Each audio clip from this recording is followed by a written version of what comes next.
Assalamualaikum warahmatullahi wabarakatuh. Perkenalkan, nama saya Yana Felini Simarmata dengan NIM C1C019105. Saya berasal dari kelas R09 dari program studi akuntansi Universitas Jambi.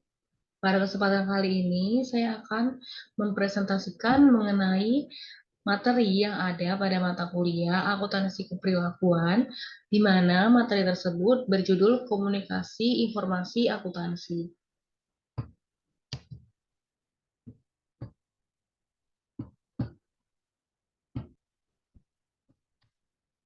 Pengertian dan fungsi komunikasi.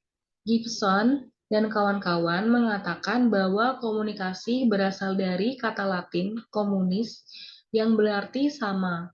Hal ini berarti adanya pencarian kesamaan makna atas hal-hal yang dikomunikasikan antara pihak pengirim dan pihak penerima. Secara terminologi, komunikasi berarti proses penyampaian suatu pernyataan oleh seorang kepada orang lain. Dari pengertian tersebut, jelas bahwa komunikasi melibatkan sejumlah orang, di mana seseorang menyatakan sesuatu kepada orang lain. Komunikasi yang dimaksudkan di sini adalah komunikasi manusia, atau dalam bahasa asing disebut dengan human communication, yang sering pula disebut dengan komunikasi sosial atau social communication.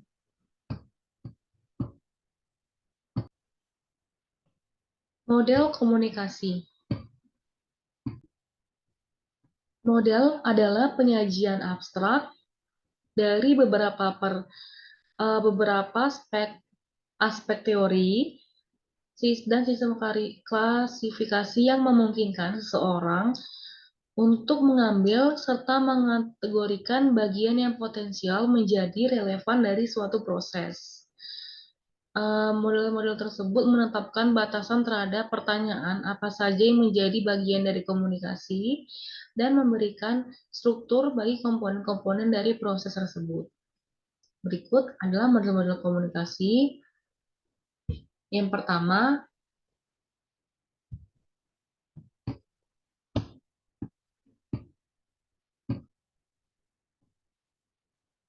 model yang pertama adalah model Lasswell. Model ini sangat sederhana, tetapi kurang memiliki sejumlah elemen yang diperlukan untuk memahami proses komunikasi. Dalam konteks akuntansi, akuntan menyajikan informasi keuangan yang pada umumnya dalam bentuk laporan tertulis kepada pihak pengguna internal dan eksternal dengan tujuan untuk menyediakan data yang andal, relevan, dan tepat waktu untuk mengambil keputusan bisnis berdasarkan informasi. Berikut adalah gambar dari model Lasswell ini.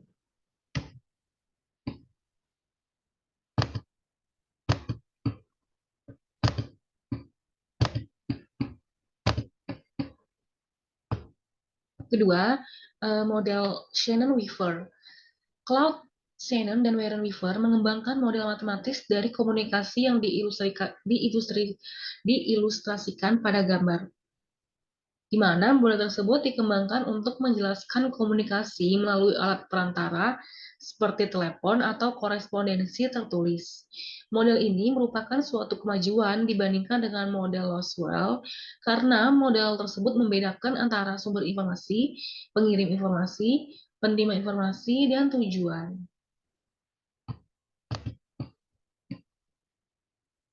Yang ketiga adalah model SCMR-Berlow. Model ini menyarankan arus informasi satu arah dari suatu sumber kepada penerima tanpa umpan balik, dan model ini juga tidak memasukkan konsep gangguan. Akan tetapi, Berlow menspesifikasi faktor-faktor yang mempengaruhi kebenaran komunikasi dan pada tahap dalam proses dari faktor-faktor tersebut beroperasi.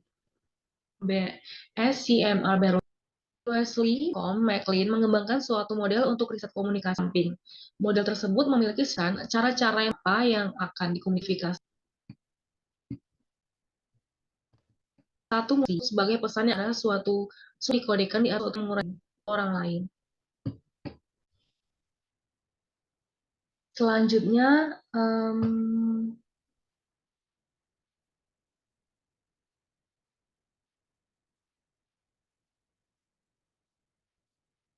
hal-hal mendasar pada komunikasi.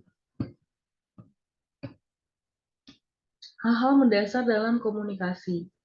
Ada 4 hal yang mendasar. Yang pertama, dimulai dengan arah komunikasi. Komunikasi dapat mengalir secara vertikal ataupun lateral. Dimensi vertikal dapat dibagi lebih lanjut menjadi komunikasi ke atas dan ke bawah. Komunikasi ke atas merupakan komunikasi yang mengalir ke suatu tingkatan yang lebih tinggi dalam kelompok atau organisasi. Komunikasi ini digunakan untuk memberikan umpan baik, menginformasikan kemajuan tujuan, dan meneruskan masalah yang ada kepada atasan. Sedangkan komunikasi ke bawah merupakan komunikasi yang mengalir dari satu tingkat dalam suatu kelompok atau organisasi ke tingkat yang lebih rendah. Pola ini digunakan oleh pemimpin, kelompok, dan manajer untuk menetapkan tujuan, memberikan instruksi pekerjaan, dan menginformasikan kebijakan dan prosedur kepada bawahan. Hal-hal mendasar dalam komunikasi yang kedua yaitu jaringan formal dan informal. Jaringan komunikasi menetapkan saluran-saluran tempat informasi mengalir. Saluran ini merupakan salah satu dari 2 jenis, yaitu informal dan formal. Jaringan formal pada umumnya vertikal, mengikuti tingkatan wewenang dan terbatas pada komunikasi yang bertalian dengan tugas. Sebaliknya, jaringan informal, seperti selentingan, biasanya bebas untuk bergerak ke segala arah, melompati tingkatan wewenang, dan kemungkinan besar memenuhi kebutuhan sosial dari anggota kelompok karena mempermudah penyelesaian tugas.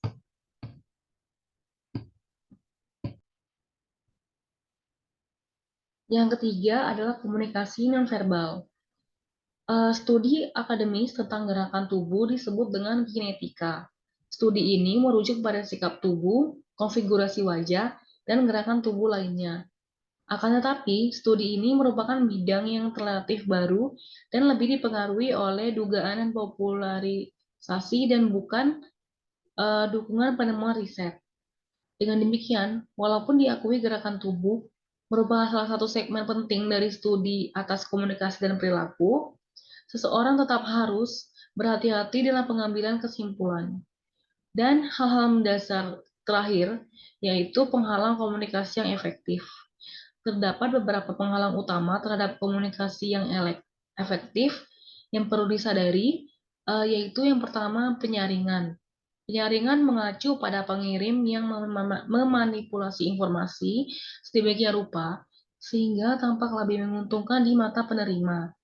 Yang kedua, persepsi selektif. Persepsi selektif muncul karena penerima dalam proses komunikasi tersebut melihat dan mendengar secara selektif berdasarkan kebutuhan, motivasi, pengalaman, latar belakang, dan karakteristik pribadinya.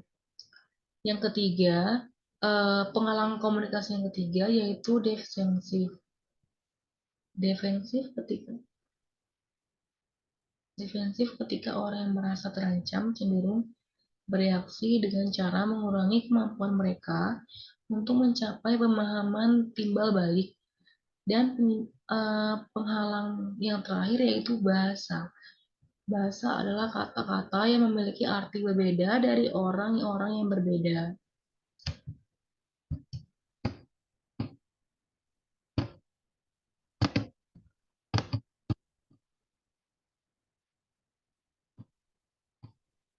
Selanjutnya, variabel yang berpengaruh pada komunikasi akuntansi.